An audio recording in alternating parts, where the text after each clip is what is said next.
kung pabugnaw-bugnaw lang dayon ang isgutan sa gabi, usa ang beach nga buot nato ngadtuan. Syempre kay super comfort ug relaxing kay nga mga dapit.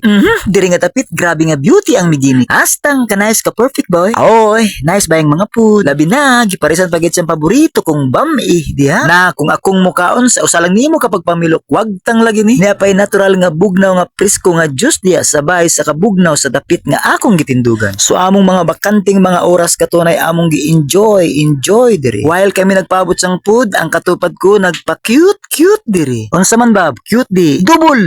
Naglibog mi kung unsa na. Sus na, simple dana. Kanang cute, then double cute. Astang kanindot sa kagabiyon basta ang aning mga people nga mong kabanding. Naghilak-hilak man, sibuy abunda na lang ko ang nagkalawom ang kagabiyon ang pagkaon wala gihapon. So gamay ang kayulom kay sila nagdanga-danga na in town. So dara ang mga workers nila nagmarcha-marcha na. Okay na, biltada na mao na ning atong gipaabot katunay. Tora, kita ng katag ani ron. So kani nga pud nga gi-prepare, simple lang kini nga order, timing lat kay nga akong tiyan wala pa na prepare. So balitaw katunay nice kayo ang outdoor banding together with your friends and family. So nara na nato katunay asa ta pa beach man, pa bukid man o pa other places man. Pero alang nako kay naa nako diri. Aw diri ko mo arangkada. So pagtan-aw ko ang tanan na purma na ang kanon ug bami na hiluna na. Aw diri ta mo duol sa kamera og sa kaon kita mo purma-purma. Ambot na lang. Kanais boy, kalami ba ning bami nila? Siguro paborito pud ninyo kini katunay. Pero alang nako, same ba yata? Sa labing matuod katunay diin na ay mga beaches nice kay banding. Kana ay bugnaw nga hangin nga dumadampi sa imong mga skin. Check this thing, ang kamot ko grabe ang gripping. Kung mao kini ang food sa evening, ang atong banding daw walay ending. Aw kung mao, nice kay na iiting-iting. Okay, good evening. It's time of tasting.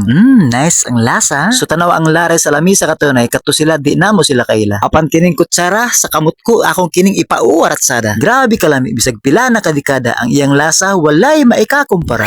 Sa kagabion akong gisulit ang higayon, sa kaon-kaon akong gipahimuslan ng panahon. Kay baw ka ako gilibre lang taon. Ambot ka kanus apa ko paboran sa ketasan nga sa umaabot ako na pud ang mulibre og litson. So diri na ni kalit lang sila katingala kay ako ni kalit lag kawala.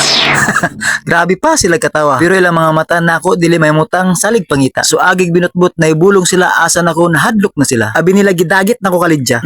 Basta kay tuwa raw. So don't you worry mga katunay, nangita lang og pwisto aron ako makapwisto, giluom ko lang akong kaaw kay ako walay gasto. Ay kay mugtutok na ako kay mauwaw ba ako. Aba, ka-pillar ba ya? Okay na. Pillar na kong pillar basta kamo sa pud ko, kamo ang mo take care. Di ba bab? Please ko confirm. No problem bisag mapalit patag lechon. Lechon baka. Then lechon baboy. So kining pagkaon na diin kini gi-order nga dapita. Plus kining pabugnaw nga arang lamia. Ug kani nga dapit arang haya-haya. Ug plus kaning mga kauban ko nga grabe ang panglibre nila. Basta lang nako kining tanan, yes kayo.